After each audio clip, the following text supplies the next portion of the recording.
ভালো মুঝকো ও মেরে ইয়ার। Hello guys, welcome to my YouTube channel. আশা করছি তোমরা সকলে ভীষণ ভালো রয়েছে। চলে এলাম তোমাদের সাথে আরও একটা মেকআপ ভিডিও নিয়ে। আর আজকের মেকআপটা মানে একদমই ন্যাচারাল মেকআপ, যেখানে আমি কোনো রকম বিবি ক্রিম, সিসি ক্রিম, ফাউন্ডেশন কিচ্ছু অ্যাপ্লাই করিনি। একদম নর্মাল স্কিন, যেটা বুঝতে পারছো।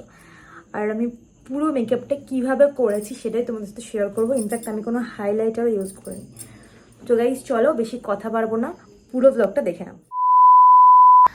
সো এভরিওয়ান, সবার ফার্স্টে আমি মুখটা ভালো করে ফেস ওয়াশ করে নিয়েছি। আর এরপর আমি ফার্স্টে ইউজ করেছি একটা প্রাইমার ল্যাকমের, যেটা আমি আগের ভিডিওতেও ইউজ করেছিলাম। আর তারপর একটা ময়শ্চারাইজার ক্রিম ইউজ করেছি, এটা লোটাসের ছিল। সুইস বিউটির কনসিলার ইউজ করেছি। এরপর সুইস বিউটির কনসিলারটা কিন্তু সত্যি বলতে ভীষণই ভালো। এটা কম দামের মধ্যে এটা একমাত্র ভালো প্রোডাক্ট। তো আমার কাছে প্রায় শেষ হয়ে এসছে, এটা অর্ডার দিতে হবে। তো যাই হোক, এরপর আজকে কিন্তু আমি হাত দিয়ে মেকআপ ব্লেন্ড করেছি গাইস, কোনো রকমের ব্লেন্ডার ইউজ করিনি। যেহেতু আমি কোনো ফাউন্ডেশন দিইনি, তো কনসিলারটাও আমি হাত দিয়ে ব্লেন্ড করেছি। মানে অ্যাকচুয়ালি ইচ্ছা করেই করেছি, আমার ব্লেন্ডার ইউজ করতে ইচ্ছা করছিল না। ফিটমির একটা কম্প্যাক্ট পাউডার দিয়ে ভালো করে মেকআপটা আমি সেট করে নিলাম। মেকআপ তো না, মানে কনসিলারটা একটু সেট করে নিলাম আর কি। আর সত্যি কথা বলতে আমার মুখটা এমনি সবটাই ফর্সা, কিন্তু ডার্ক সার্কেলগুলোর জন্য একটু কালো কালো লাগে জাস্ট। আর আজকে একটা পুরনো লিপস্টিক দিয়ে আমি ব্লাশার করেছি, প্লাস শ্যাডো হিসেবেও অ্যাপ্লাই করেছি। তো দেখো বেশ ভালোই লাগছিলো, ব্লেন্ড হওয়ার পর বেশ লাল লাল হয়ে গেছিলো। তো এটা আমি ভালো করে ব্লেন্ড করে নিই আগে। এটা ব্লেন্ড হয়ে যাওয়ার পর আমি একটুখানি শ্যাডো দিয়েও সেট করে নিলাম আর কি পুরোপুরি। আর আজকে একটু হালকা কালারের আই শ্যাডোটা দিয়েছিলাম, যেটা দেখতে ভীষণই সুন্দর লাগছিলো।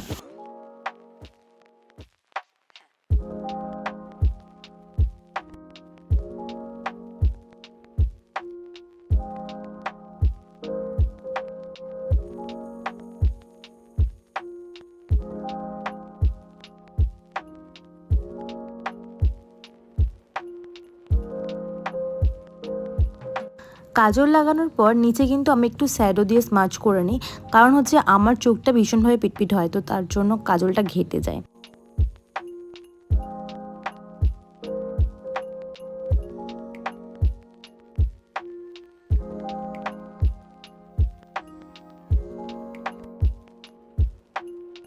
আমি একটু মাস্কারাটা অনেকটা টাইম নিয়েই লাগাচ্ছিলাম।